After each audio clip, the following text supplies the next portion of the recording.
Hello साथियों, जय हिंद। आप सभी को बहुत बहुत स्वागत है आप सभी का आज की इस वीडियो में। हमने साथियों कल के वीडियो में आपको बताया था कि जो है यूपी पुलिस कांस्टेबल की वैकेंसी आ गई है और किस तरीके से आपको हम जीके जीएस की क्लासेस लाने वाले हैं आपको बता रहे हैं। साथियों आज का यह पहला वीडियो है, आपका क्लास 1 है। यानी फ्रेंड्स आज हम आपको जीके जीएस के उन सभी क्वेश्चन को प्रैक्टिस कराएंगे जो फ्रेंड्स आपके पिछले एसएससी जीडी के एग्जाम में पूछे गए थे। हमने आपको पहले बताया था इस वीडियो में हम लोग 3 एग्जाम को कवर करेंगे, आपका SSC GD, UP police constable और यूपी पुलिस रेडियो ऑपरेटर। क्योंकि फ्रेंड्स 3 ही एग्जाम है जो आपका फरवरी मार्च तक होने वाला है। जैसा कि एसएससी जीडी का आपका फरवरी में होगा, यूपी पुलिस कांस्टेबल की भी जो है नोटिस जारी की है जिसमें दिया गया है कि आपका एग्जाम फरवरी में ही होगा और रेडियो ऑपरेटर का भी आपका जनवरी फरवरी में होने वाला है। इसलिए फ्रेंड्स हम लोग तीनों एग्जाम को नज़र रखते हुए जीके जीएस के उन सभी क्वेश्चन का प्रैक्टिस करेंगे जो आपके पिछले एग्जाम में पूछे गए हैं और आने वाले एग्जाम में डायरेक्ट क्वेश्चन देखने को मिलेगा। तो साथियों हम लोग बिना देरी के स्टार्ट करेंगे आज के फ्रेंड्स पहले क्वेश्चन से। आप लोग को बता दे रहे हैं जिन्होंने अभी तक चैनल को सब्सक्राइब नहीं किया है तो चैनल को फ्रेंड्स सब्सक्राइब करके बेल आइकन को ऑन कर लो, जहां फ्रेंड्स आपको डेली सुबह मॉर्निंग में 9 बजे से लेकर के आपको 11-12 बजे तक एक वीडियो डेली आपको देखने को मिल जाएगा, जिसमें आपको जीके जीएस के 40 से 50 क्वेश्चन का डेली प्रैक्टिस हम कराएंगे। तो फ्रेंड्स आज का हम पहला वीडियो स्टार्ट कर रहे हैं, क्लास नंबर 1 है। जब तक आप लोग का एग्जाम नहीं होगा तब तक हम आपको डेली इसी तरीके से 40-50 क्वेश्चन का जीके जीएस का प्रैक्टिस कराते रहेंगे। तो आइए हम लोग पहले क्वेश्चन को साथियों देखते हैं। आज का क्लास नंबर 1 का पहला क्वेश्चन है कि पानीपत का प्रथम युद्ध कब हुआ था। तो देखिए क्वेश्चन को जूम करते हैं थोड़ा सा, अब आप लोग को क्लियरिटी आ गई होगी कि पानीपत का प्रथम युद्ध कब हुआ था। अब आप लोग देखिएगा पानीपत की अगर हम प्रथम युद्ध की बात करते हैं, पानीपत की पहली लड़ाई बाबर और लोधी साम्राज्य की हमलावर सेनाओं के बीच लड़ी गई थी। कब लड़ी गई थी? 21 अप्रैल 1526 को उत्तर भारत में हुई थी। तो यहाँ से क्वेश्चन याद रखना, पानीपत की जो है प्रथम युद्ध कब हुआ था, किसके किसके बीच हुआ था, इसमें जो है कहाँ यह युद्ध कहाँ हुआ था, इसमें किसकी विजय हुई थी, किसकी हार हुई थी। तो 4 प्रकार के आपके इसमें से क्वेश्चन बनेंगे। इस तरीके से आप लोग क्वेश्चन को पढ़िएगा। अगला क्वेश्चन आपका है कि बौद्ध धर्म का प्रथम उपदेश कहाँ दिया गया था। यानी फ्रेंड्स गौतम बुद्ध ने अपना पहला उपदेश कहाँ दिया था? सिंपल सा क्वेश्चन है, याद रखिएगा सारनाथ में दिया था। तो गौतम बुद्ध ने अपना पहला उपदेश सारनाथ में दिया था। नेक्स्ट क्वेश्चन आपका है कि 7वीं पंचवर्षीय योजना का उद्देश्य क्या था। तो ये सभी क्वेश्चन फ्रेंड्स एग्जाम में पूछे हुए क्वेश्चन है, इसलिए आप लोग इसको रट लीजिए, क्वेश्चन आगे देखने को मिलेगा। तो 7वीं पंचवर्षीय योजना के उद्देश्य पूछा गया है, इसलिए आप लोग 7वीं योजना का कार्यकाल पहले याद रखिएगा। 1985 से 1990 तक इसका कार्यकाल था।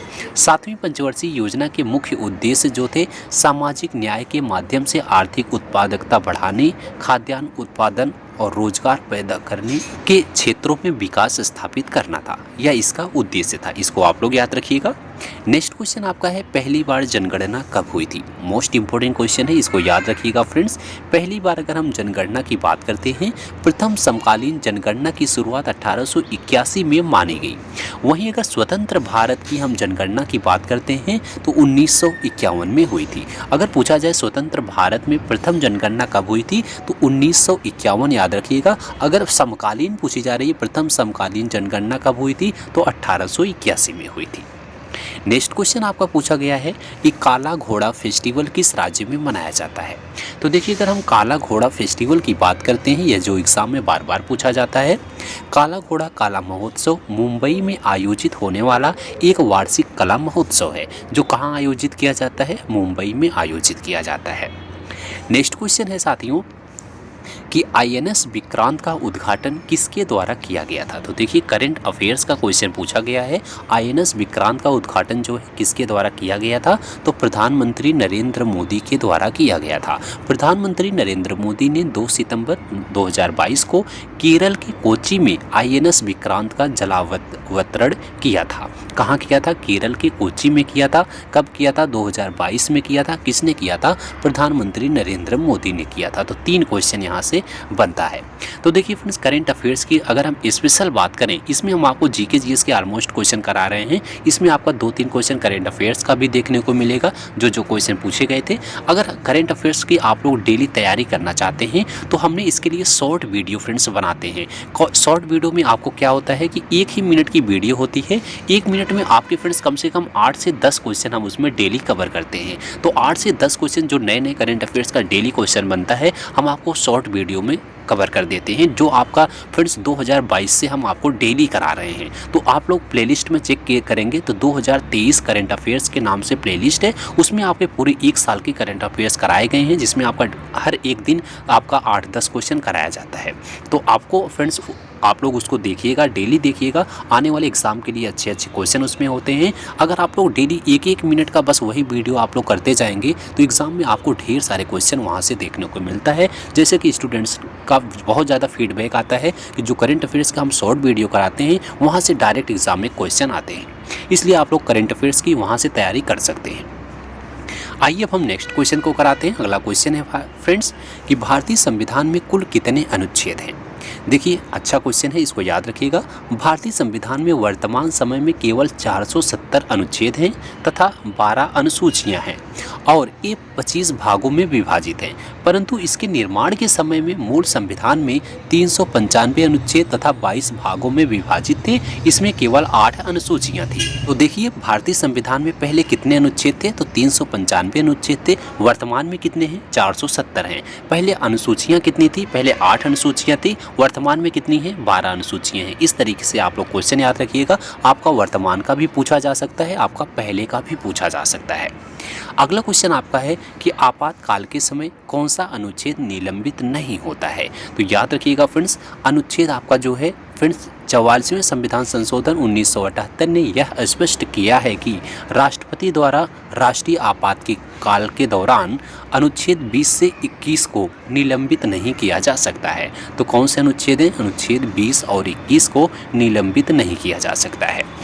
नेक्स्ट क्वेश्चन आपका है उत्तराखंड का ब्रांड एम्बेसडर कौन है। अच्छा क्वेश्चन है। उत्तराखंड सरकार ने मैककेन वर्ल्ड ग्रुप इंडिया के सीईओ और सीसीओ प्रसून जोशी का राज्य को ब्रांड एम्बेसडर बनाया है। किसे बनाया है, प्रसून जोशी को जो है उत्तराखंड का ब्रांड एम्बेसडर नामित किया है, इसको याद रखिएगा। अगला क्वेश्चन आपका है कि 2000 के नोट पर किसका चित्र जो है। तो इस तरीके से आप लोग जितने भी नोट हैं फ्रेंड्स, उसके आप लोग चित्र को याद रख लीजिएगा। पीछे जो चित्र छपे हैं कि 10 रुपये की नई नोट पे कौन सा चित्र अवलंकित है, 20 रुपये के, 50 रुपये के, 100 रुपये के, 500 रुपये, 200 रुपये, इस तरीके से आप लोग क्वेश्चन याद रखिए। हो सकता है एक क्वेश्चन यहाँ से आ जाए। तो इसमें 2000 की जिक्र किया गया है। भारत सरकार के 2000 रुपये के नोट पर जो तस्वीर छपी है वो मंगलयान की है, तो मंगलयान की तस्वीर इसमें छपी गई है। अगला क्वेश्चन आपका है कलिंग युद्ध से कौन सा शासक संबंधित है। तो देखिए, कलिंग युद्ध की बात करते हैं। कलिंग का प्रमुख जो है प्रख्यात युद्ध सम्राट अशोक और कलिंग के राजा अनंतनाथन के बीच जो है 261 से 262 ईसा पूर्व में भुवनेश्वर से 8 किलोमीटर दक्षिण में दया नदी के किनारे लड़ा गया था। तो कलिंग के युद्ध में कौन सा शासक संबंधित है, तो सम्राट अशोक संबंधित है। अगला क्वेश्चन है कि कुचिपुड़ी किस राज्य से संबंधित है। कुचिपुड़ी फ्रेंड्स जो है ये किस राज्य से संबंधित है, तो याद रखना कुचिपुड़ी आंध्र प्रदेश भारत की प्रसिद्ध नृत्य शैली है। यह पूरे दक्षिण भारत में प्रसिद्ध है। कुचिपुड़ी जो है नृत्य किस राज्य से संबंधित है, तो आपका आंध्र प्रदेश बिल्कुल सही होगा। अगला क्वेश्चन आपका है विजय हजारे ट्रॉफी 2017-18 किसने जीता है। तो देखिए, जो विजय हजारे ट्रॉफी 2017-18 हुई थी वो किसने जीता था, कर्नाटक ने टूर्नामेंट जीतने के लिए सौराष्ट्र को 41 रनों से हराया था। तो कर्नाटक इसमें जो है विजय हजारे ट्रॉफी 2017-18 जीती थी। अगला क्वेश्चन है कि भारत की प्रथम महिला राज्यपाल कौन है। तो देखिए, अगर प्रथम हम राज्यपाल की बात करते हैं, सरोजिनी नायडू भारत की पहली महिला राज्यपाल हैं, इसको आप लोग याद रखिएगा। नेक्स्ट क्वेश्चन आपका है कि भारत में किस किले को चीन की दीवार कहा जाता है? इंपॉर्टेंट क्वेश्चन है फ्रेंड्स कि चीन की दीवार जो है भारत के किस किले को कहा जाता है? आपको बता दें भारत के राजस्थान राज्य में स्थित कुंभलगढ़ किले की दीवार सबसे लंबी है। यह किला उदयपुर से 80 किलोमीटर दूर अरावली की पहाड़ियों पर बना हुआ है, जिसका निर्माण 15वीं शताब्दी में मेवाड़ के राजा राणा कुंभा द्वारा कराया गया था। तो भारत के किस किले को चीन की दीवार कहा जाता है? कुंभलगढ़ किले को कहा जाता है। इसका निर्माण किसने कराया था? राणा कुंभा ने कराया था। नेक्स्ट क्वेश्चन आपका है कालबेलिया नृत्य को किस वर्ष यूनेस्को धरोहर में शामिल किया गया था? ये क्वेश्चन बार बार एग्जाम में आता है, याद रखिएगा फ्रेंड्स। 2010 में यूनेस्को द्वारा कालबेलिया नृत्य को अमूर्त विरासत सूची में शामिल करने की घोषणा की गई थी। तो फ्रेंड्स कब किया गया था? 2010 में। अगला क्वेश्चन आपका देखिए फिजिक्स से है, संवेग का मात्रक पूछा गया है। संवेग का मात्रक क्या होता है? आप सबको पता होगा, इसका मात्रक किलोग्राम मीटर प्रति सेकंड होता है। तो याद रखिएगा फ्रेंड्स, किलोग्राम मीटर प्रति सेकंड जो है इसका मात्रक होता है। अगला क्वेश्चन है जीएसटी के लिए कौन सा संविधान संशोधित है? तो जीएसटी से कौन सा संविधान संबंधित है? जीएसटी विधेयक को पहली बार 2014 में संविधान 122वें संशोधन विधेयक के रूप में पेश किया गया था। तो 122वें संविधान संशोधन द्वारा इसे पेश किया गया था। नेक्स्ट क्वेश्चन आपका है कि मोहिनी अट्टम नृत्य किस राज्य से संबंधित है? तो देखिए मोहिनी अट्टम की बात करते हैं। मोहिनी अट्टम की शाब्दिक व्याख्या मोहिनी के नृत्य के रूप में की जाती है। हिंदू पौराणिक गाथा की दिव्य मोहिनी केरल का शास्त्रीय एकल नृत्य रूप है। यानी जो है मोहिनी अट्टम जो है ये किस राज्य से संबंधित है? केरल से संबंधित है। अगला क्वेश्चन है सोन नदी का उद्गम स्थल कौन सा है? देखिए सोन नदी की बात करें, यह मध्य प्रदेश के अनूपपुर जिले में अमरकंटक के पास उत्पन्न होती है। तो अमरकंटक इसका राइट आंसर होगा। नेक्स्ट क्वेश्चन है कि आकस्मिक निधि का अनुच्छेद कौन सा है? आकस्मिक निधि किस अनुच्छेद से संबंधित है? तो संविधान के अनुच्छेद 267 के अनुसार संसद को एक निधि स्थापित करने की शक्ति दी गई है। इस निधि को भारत की आकस्मिक निधि कहा जाता है। तो कौन सा अनुच्छेद है? 267 यानी 267। नेक्स्ट क्वेश्चन आपका है कि पांचवी पंचवर्षीय योजना किससे संबंधित है? तो देखिए पांचवी पंचवर्षीय योजना का आप लोग कार्यकाल याद रखिएगा, किससे संबंधित है इसको याद रखिएगा। तो देखिए कार्यकाल की अगर हम बात करें तो 1974 से 1978 तक इसका कार्यकाल था। यह योजना गरीबी हटाओ, रोजगार, न्याय, कृषि उत्पादन और रक्षा पर केंद्रित थी। इसको याद रखिएगा। इस योजना को 1978 में नवनिर्वाचित मोरारजी देसाई सरकार ने समाप्त किया था। यह भी क्वेश्चन आता है कि पांचवी पंचवर्षीय योजना को किसने समाप्त किया था? मोरारजी देसाई ने समाप्त किया था 1978 में। नेक्स्ट क्वेश्चन है कि फीफा के गोल पोस्ट की ऊंचाई कितनी होती है? तो देखिए फुटबॉल संघ के अनुसार की बात करें, यह जो है गोल ऐसे पोस्ट होने चाहिए जो 8 फुट ऊंचे हों और एक क्रॉसबार जो 24 फुट लंबा हो। तो इसकी ऊंचाई जो होती है वो 8 फुट की होती है। अगले क्वेश्चन को देखते हैं। अगला क्वेश्चन आपका है कि पंडवानी नृत्य किस राज्य से संबंधित है? तो देखिए पंडवानी की अगर हम बात करते हैं, पंडवानी छत्तीसगढ़ का वह एकल नाट्य है जिसका अर्थ होता है पांडववाड़ी, अर्थात पांडव कथा यानी महाभारत की कथा। तो यह किस राज्य से संबंधित है? इसको याद रखना, छत्तीसगढ़ से संबंधित है। अगला क्वेश्चन है कि अस्पृश्यता का अंत किस अनुच्छेद में किया गया है? तो देखिए अस्पृश्यता की बात करें, अनुच्छेद 17 अस्पृश्यता का उन्मूलन, अस्पृश्यता का अंत किया जाता है और किसी भी रूप में इसका अभ्यास वर्जित है। तो अनुच्छेद 17 किससे संबंधित है? अस्पृश्यता से संबंधित है। अगला क्वेश्चन है अम्बुबाची का मेला कहाँ पर लगता है? तो देखिए अम्बुबाची की अगर हम मेले की बात करते हैं, असम के गुवाहाटी जो है, गुवाहाटी में जो है कहाँ लगता है? कामाख्या मंदिर में लगता है। तो असम इसका राइट आंसर होगा, असम के गुवाहाटी में यह मेला लगता है। नेक्स्ट क्वेश्चन है भारत का नेपोलियन किसे कहा जाता है? तो समुद्रगुप्त को प्राचीन भारत का नेपोलियन कहा जाता है, इसको याद रखना। नेक्स्ट क्वेश्चन है वर्तमान में दिल्ली के उपराज्यपाल कौन है? तो देखिए फ्रेंड्स 31 दिसंबर 2016 के बाद से पूर्व केंद्रीय गृह सचिव वर्तमान लेफ्टिनेंट गवर्नर विनय कुमार सक्सेना को जो है उपराज्यपाल बनाया गया है। तो विनय कुमार सक्सेना दिल्ली के उपराज्यपाल हैं। नेक्स्ट क्वेश्चन है संविधान का अनुच्छेद 324 किससे संबंधित है? तो देखिए अनुच्छेद 324 की बात की गई है। संविधान के अनुच्छेद 324 में प्रावधान है कि संसद, राज्य विधानसभाओं, भारत के राष्ट्रपति के कार्यकाल और भारत के उपराष्ट्रपति के कार्यकाल के चुनाव के अधीक्षण, निर्देशन और नियंत्रण की शक्ति चुनाव आयोग में निहित तो होगी। तो यह अनुच्छेद 324 से संबंधित है। नेक्स्ट क्वेश्चन है कि डीआरडीओ के वर्तमान में अध्यक्ष कौन है? मोस्ट इंपॉर्टेंट क्वेश्चन है, आप लोग फ्रेंड्स याद रखना। डीआरडीओ रक्षा अनुसंधान विकास संगठन ने डॉक्टर समीर वी कामत को अगले अध्यक्ष के रूप में नियुक्त किया है। तो देखिए डीआरडीओ के वर्तमान अध्यक्ष कौन है? समीर वी कामत हैं। तो डॉक्टर समीर वी कामत इसका राइट आंसर होगा। यहाँ से फ्रेंड्स आपके 3 से 4 क्वेश्चन बनेंगे। डीआरडीओ का फुल फॉर्म क्या होता है?